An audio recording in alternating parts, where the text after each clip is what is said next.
Assalamualaikum warahmatullahi wabarakatuh. Salam sehat dari kita berdua. Sebelum kita membahas bahasan yang lebih dalam dan lebih panjang, kita perkenalan terlebih dahulu. Saya Guna Raswati dan rekan saya Anissa Safitri. Kali ini kita akan membahas si kecil mungil yang heboh mengejarkan dunia. Oke Mbak Anissa, kali ini saya mau bertanya, gimana tanggapan Mbak Anissa tentang wabah yang sangat kecil yang nggak bisa dilihat oleh kasat mata, tapi bisa mengencarkan seluruh wilayah, bukan hanya di kampung saya, bukan hanya di daerah saya, bukan hanya di Indonesia, tapi sudah melebur ke seluruh penjuru dunia. Oke Mbak Anggun, terima kasih pertanyaannya. Juga ini ya katanya Mbak Anggun sharing. Oke lah, ayo kita sharing sama-sama. Gini Mbak, tanggapannya saya sendiri ya, virus ini sangat-sangat meresahkan semua orang di dunia, bukan di Indonesia saja ya. Betul. Di dunia. Saya sendiri juga resah. Apalagi sama orang yang awam.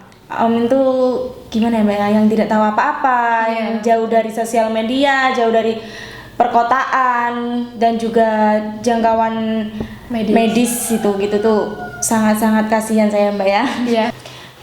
Dan juga gini Mbak, kan ada ya orang yang sudah tahu ada COVID seperti ini, sudah tahu protokol kesehatannya untuk mencegahnya, tapi dia mengabaikan dengan begitu saja, padahal kan dampaknya sangat miris ya Mbak ya, kasihan sekali ya. Itu tanggapannya juga Mbak Anggun tuh gimana? Barangkali ada masukan lagi yang berbeda dari saya seperti itu. Ini tanggapan yang mana Mbak Nis? Yang orang-orang yang sangat-sangat ya dikatakan bandel, seperti itulah. Oke, baik. Terima kasih Mbak Nisa. Kalau menurut saya sendiri sih Mbak Nis ya, orang yang sudah paham mengenai adanya virus tersebut, sudah paham cara penularannya, sudah paham, sudah mengetahui segalanya, tapi masih kurang memperhatikan protokol kesehatan yang sudah dianjurkan oleh pemerintah, saya sangat prihatin. Kenapa? Orang tersebut tidak hanya berpikir untuk dirinya saja, tapi orang tersebut juga tidak berpikir untuk orang lain. Bahwa dirinya itu juga bisa membahayakan untuk orang lain. Kan kita sendiri kurang tahu kita sendiri itu kurang tahu kalau kita sendiri membawa virus tersebut. Orang itu kurang tahu kalau orang itu membawa virus tersebut dari mana-mana, kan nggak tahu. Iya. Jadi menurut saya itu prihatin sekali dengan orang semacam itu. Cobalah kita membuka hati sedikit, membuka pikiran sedikit. Kita mari bersama-sama menjaga, kita sama-sama mencegah, kemudian kita memutus mata rantai, seperti itu. Oh ya gini Mbak, saya mau nanya juga ya Mbak ya, saya juga mau dengar dari tanggapannya Mbak Anggun sendiri untuk yang orang awam itu bagaimana ya Mbak ya, caranya untuk memberitahu mereka, tapi kan kita nggak mungkin kalau orang satu dua ya gitu aja untuk menyampaikan ke orang yang awam seperti itu. Kata-kata Mbak Anggun bagaimana? Menurut saya Mbak Nesya, untuk orang yang awam itu sendiri mungkin bisa kita jelaskan pelan-pelan. Kemudian kita ajak bagaimana cara menjaga kebersihan, bagaimana cara menjaga pola hidup sehat, kemudian bagaimana cara mengkonsumsi makanan sehat untuk menjaga dan mengebalkan daya tahan imun kita, seperti itu. Oke Mbak Anggun, menurut Mbak Anggun, orang-orang ini banyak berpikir adanya COVID ini berdampak buruk bagi semua masyarakat. Tanggapannya Mbak Anggun bagaimana? Oke Mbak Nisa, menurut saya mungkin banyak orang yang berpikir banyak sekali dampak buruk yang disebabkan dengan adanya COVID tersebut. Contohnya yang pertama dari segi kesehatan, yang kedua dari segi perekonomian, yang ketiga aktivitas yang dibatasi. Tapi juga dampak ini menurut saya juga memberikan hikmah. dampak positif. Yang pertama, kita lebih memperhatikan kebersihan. Yang kedua, kita lebih memperhatikan pola makan kita, lebih memperhatikan pola kesehatan hidup kita dan keluarga kita. Seperti itu. Oke Mbak Anggun. Jadi gini, ini kan ada musimnya yang namanya lockdown di rumah saja ya. Betul, ya. Lagi viral. Menurutnya Mbak Anggun, yang paling enak itu aktivitasnya yang di rumah saja itu gimana sih Mbak Anggun? Untuk ya mungkin yang bermanfaat ya, yang lebih baik itu manfaatnya ngapain sih di rumah saja itu? Kan bosen biasanya di rumah saja gini. Iya. Biasanya Iya, ayo jalan-jalan gitu kan, sekarang udah gini nggak boleh gitu, nggak boleh stres di rumah saja. Iya. Menurut Mbak Anggun gimana sih aktivitas yang paling enak dibuat di rumah saja? Oke Mbak Anissa, waduh kalau bosan ini pasti ya di rumah karena kan akibatnya Boring. lockdown, aktivitas apa-apa dibatasi, jadi nggak bisa kemana-mana ini. Nah, menurutnya saya nih, biasanya kan saya jalan-jalan, kemudian sering Nongkrong iya, sama teman-teman, belanja apalagi itu sudah Apalagi hobinya wanita. perempuan. Tapi di musim COVID yang seperti ini serba aktivitas dibatasi, nggak bisa apa-apa, harus diam di rumah. Apa yang harus kita lakukan? Yaitu saya mengambil cara hobi terbaru, yaitu memasak di rumah. Jadi chef. Ya, Oke lah. sekarang berubah alih profesi Mbak Nisa Iya. menjadi chef sekarang. Nah, kemudian juga ada Mbak Nis. Jadi banyak orang yang ganti profesi jadi chef ya sekarang Mbak ya? Iya betul. Kalau kita sering masak, saya jadi berpikir seperti ini. Kita sering masak, kemudian kebutuhan kan semakin berkurang ya Mbak Iya. Nisa. Kebutuhan yang di Betul. kulkas semakin berkurang.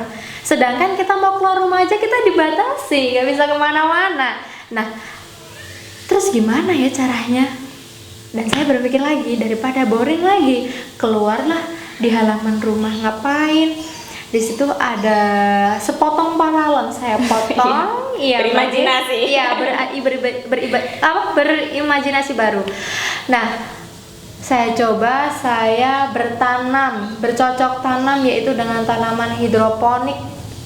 Iya Mbak Nis, tanaman hidroponik yang berbau-bau sayur, tapi Mbak Nis biar bisa dimasak supaya Iya, kebutuhan tetap tercukupi seperti itu. Jadi kita beraktivitas di rumah dan juga sekalian bermanfaat seperti itu. Ya Mbak Anggun, ini dari kata yang lockdown tadi ya masih kurang satu pertanyaannya. Saya mau nanya, bagaimana tanggapan Mbak Anggun diadakannya sistem belajar di rumah? Kan biasanya orang anak kecil yang masih belum bisa HP Androidan, apalagi orang tua yang ekonominya sangat menipis gitu ya. Bagaimana sih Mbak Anggun? Tanggapannya Mbak Anggun? Baik Mbak Nis, ini pertanyaan terakhir tentang lockdown. Oh salah ya? Lockdown. Oh lockdown, bukan Di rumah lockdown saja. Iya. Dengan sistem anak belajar di rumah. Nah, yang pertama menurut saya orang tua lebih dekat dengan anaknya, sering bertemu dengan anaknya. Kemudian orang tua lebih memperhatikan anaknya, lebih memperhatikan aktivitas yang dilakukan, kemudian lebih memperhatikan belajarnya si anak itu sendiri. Nah, tapi banyak sebagian orang tua yang mengeluh karena yang pertama kan harus itu ya Mbak, apa semua PHP, belajar ya. ya, belajar online semua Ya. untuk soal atau Fasilitas materi lah. apa, iya itu dikirimnya melalui online. Nah, sedangkan jawaban juga kan harus dikirim via online juga. Nah, orang tua banyak mengeluh karena yang pertama pakai data sering jebol katanya, seperti itu. Kuota gitu Mbak ya? Iya. Sering beli kuota 2000 jualan wifi ya bisa Nah, juga. sekarang orang yang punya usaha wifi meningkat drastis pendapatannya Mbak Nis. Diminta idana sekarang Mbak jadi orang kaya. Iya. Makanya kerja harus pakai wifi aja sudah Pak. Kerja di rumah. Kerja di rumah, belajar di rumah, sering ketemu keluarga, tapi ketika sering ketemu tadi banyak perdebatan yang sering terjadi juga. Nah, Sering. jadi dari sistem tersebut itu semuanya itu ada nilai positif dan negatifnya Mbak Nis, seperti itu. Iya. Baik Mbak Anggun. mulai dari durasi pertama sampai akhir ini Iya. ya kan selalu menanyakan, aduh sudah bosen namanya tanya COVID, denger ini COVID Corona. bujar gini nih. Ini gini Mbak. Ambiar. Terakhir ini Mbak, saya mau tanya juga, bagaimana Mbak ya caranya untuk memutuskan rantai penularan ya, Iya. penularannya. Biasa kan orang menanyakan seperti ini, Iya. bagaimana sih kayak gini-gini, padahal sudah menaati cuci tangan gini, terkadang ada orang yang masih kena walaupun sudah kayak pakai masker kayak Iya, gitu. betul. Bagaimana Mbak? Yang pertama, menurut saya minum yang banyak. Jangan lupa minum air putih yang banyak karena itu penting sekali. Kemudian kita harus tetap menjaga kebersihan. Baik. Kita harus Betul. tetap menjaga kesehatan. Kita harus tetap memperhatikan pola makan kita. Kita harus sering beraktivitas olahraga, ya Mbak Nisa ya. Dikebiasakan seperti itu iya, ya. Iya, selain apa namanya ya? Membantu program diet kita. Ya, baik. Apalagi Olahraga juga baik kaum-kaum untuk sistem semuanya lah imun ya, kita. Iya, betul. Dan juga Membuktikan jangan diri, lupa bisa kan itu betul. Mbak. Diem di rumah saja udah wis. Iya, dan juga Lebih jangan baik. lupa tetap patuhi protokol kesehatan yang sudah Ya. dianjurkan oleh pemerintah untuk masyarakat demi menjadikan masyarakat lebih baik untuk kedepannya.